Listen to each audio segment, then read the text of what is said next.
Nah, cukup ya. Baik, oke, terakhir kita lari ke Bang Farid ya dari IDE ya, Musik YouTube Partner Indonesia. Baik, kami nanti nih, sungguh di terakhir nih Bang. Oke, Bang Farid, kami persilakan waktu dan tempatnya. Assalamualaikum warahmatullahi wabarakatuh. Waalaikumsalam warahmatullahi wabarakatuh. Terima kasih buat Asosiasi Bela Hak Cipta yang mengundang saya ke mari. Salam hormat buat Pak Edi. Ini mungkin kita ke depan kalau boleh lebih banyak berdiskusi Pak, karena ini harus yang Pak. saya cari dari dulu, spesialis haki. Okay. Kemudian Ibu Eko Suwarni, salam hormat Bu, Pak Bang Haji Roma, dan Pak Chandra Darusman juga yang tadi sudah menyampaikan, serta ada Bang Jimmy, dari Pak Jimmy Manopo, salam hormat. Jadi posisi saya di sini tuh sebagai YouTube partner. Hanya saja memang sebenarnya kita di musik. Jadi kalau di YouTube itu ada musik, ada yang non musik juga. Dan di musik sendiri sebenarnya terbagi juga partnernya. Ada yang partner dari sisi publishing dan partner dari sisi master. Sebenarnya kami ini yang dari sisi master ya. Oh gitu. Dari sisi master. Jadi YouTube sendiri memberikan tools kepada kami untuk mengeklaim penggunaan dari master. Jadi kalau ada pencurian dalam ranah hak terkait ya, misalnya video atau audio, itu kita pasti sudah bisa melakukan tindakan ya, seperti strike, take down dan sebagainya. Nah, hanya saja sebenarnya YouTube sendiri juga sudah bekerja sama dengan beberapa publisher di Indonesia.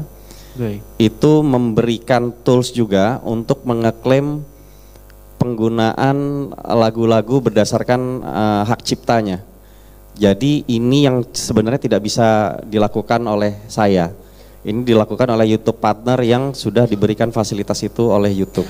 Jadi ada dua asosiasi publishing di Indonesia yang bekerja sama dengan YouTube, yaitu Apmindo dan PAMPI. Sehingga bisa mengeklaim dari pengguna-pengguna non-master alias musisi cover. Jadi kalau kami itu harus master dulu semua, harus clear lisensinya baru bisa bergabung. Semua masternya terlebih dahulu ya? Ya, itu kami. Tapi yang tidak berlisensi alias cover itu bisa diklaim oleh CMS Publishing. Di mana sebenarnya publishing ini mendapat bagian 8% dari klaim itu. Hanya saja memang kalau melihat di Undang-Undang Hak Cipta di Indonesia nomor 28 tahun 2014, memang disebutkan itu harus izin di depan. Ini yang sebenarnya mungkin ya karena YouTube tidak mengadopsi hukum di Indonesia, mungkin lebih yang memberikan report penggunaan kemudian berbagi. Ini yang sering jadi masalah. Nah, hanya saja kemarin kenapa saya akhirnya jadi kenal dengan teman-teman Asosiasi Bela Hak Cipta. Saya kemarin dari Ide Musik itu punya satu program yang dimana kita pengen semua stakeholder di industri musik ini bisa hidup. Mungkin seperti yang kata Pak Chandra tadi, pengennya semuanya bisa jalan dan jangan sampai takut gitu. Begitu juga tadi yang disampaikan Bang Haji Roma. Nah, akhirnya saya mencoba menemukan kemarin.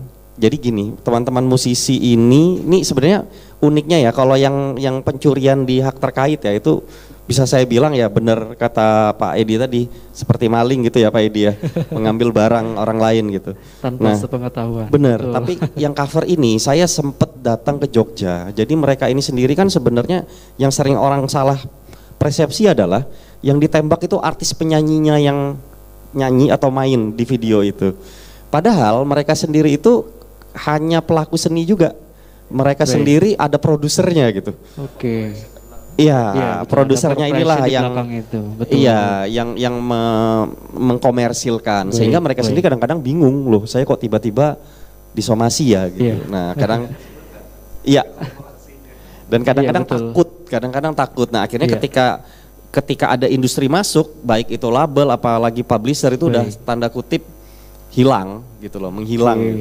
Akhirnya saya coba datang ke sana, saya coba ngobrol dengan mereka, dan saya ketemu satu hal, bahkan produsernya sekalipun memang ada yang ya ini heterogen tadi ya. Ada yang Baik. memang pura-pura nggak tahu, tapi ada memang yang Benar-benar bisa nggak diedukasi, tahu. betul. Iya, Ketika betul. diedukasi, tahu dan mereka paham. Baik. Saya juga salut dengan Pak Puji ya, yang biasanya surat menyurat itu. Siap. Isinya bukan somasi, tapi himbauan gitu ya, Nah, himbauan. terlebih dahulu himbauan dulu ya. Iya, dan mereka mau berbicara, kemudian haknya dibayarkan, jadi master. Oke. Karena saya pikir toh ini daripada sebenarnya gini, musisi cover itu sejak terjadi klaim oleh Baik. publishing dan dia dianggap master. Jadi gini, publishing itu Pak, dia baik master maupun cover itu dia tetap bisa ngeklaim dan dapat bagian. Oke. Hanya saja kalau dia ngeklaim tidak sebagai master dan dianggap cover, itu pendapatan musisi covernya sendiri ngedrop. Oh gitu. Ngedrop sekali gitu. Oke. Jadi saya bilang daripada maksa begini, mending semuanya berkomunikasi, bersinergi, apa haknya silahkan dibayar, toh nanti hasilnya akan lebih bagus gitu loh. Oke. Dan lebih bagus bagi-bagi aja, ini kan bisnis bagi-bagi, Bersama yang penting ya. semua pihak terpenuhi haknya gitu. Baik. Nah dan itu alhamdulillah berhasil jalan dengan beberapa musisi cover, Baik. produser cover ya saya sebut, dan beberapa pemegang hak ciptanya Oke. gitu. Nah, itu sudah berhasil ya. Itu berhasil jalan. Nah, Oke.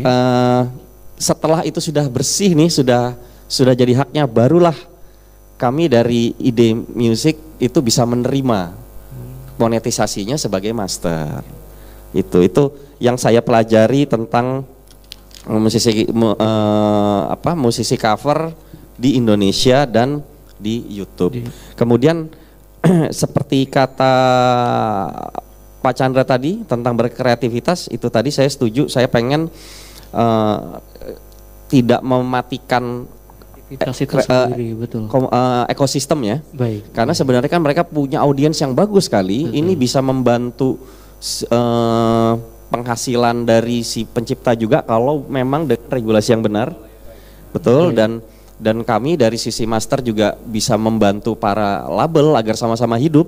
Betul. Nah, kemudian seperti yang Ibu Eko Suwarni tadi sampaikan, ini benar sekali Bu. Jadi saya itu sering dimintain pendapat oleh teman-teman penegak hukum, salah satunya Polda, tentang hak cipta.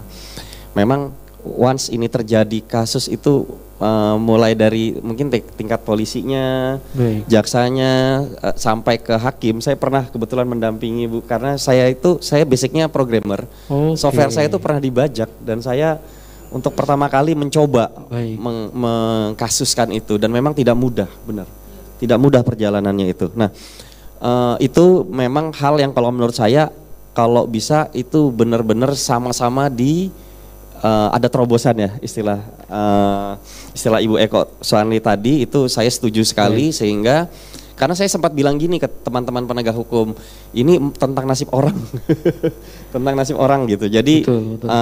kalau bisa benar-benar bisa clear hingga bisa diimplementasikan yang adil untuk semua pihak. Baik. Baik. Kemudian yang disampaikan tadi tentang Bang Haji Roma, itu saya setuju sekali, karena sebenarnya yang saya tahu di Indonesia ini ada LMK, Betul. dan salah satu LMK ini bahkan juga menjadi YouTube partner gitu ya.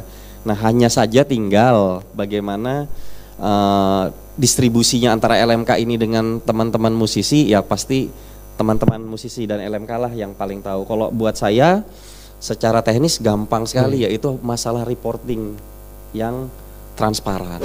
Oke. Itu saja sih dari kami.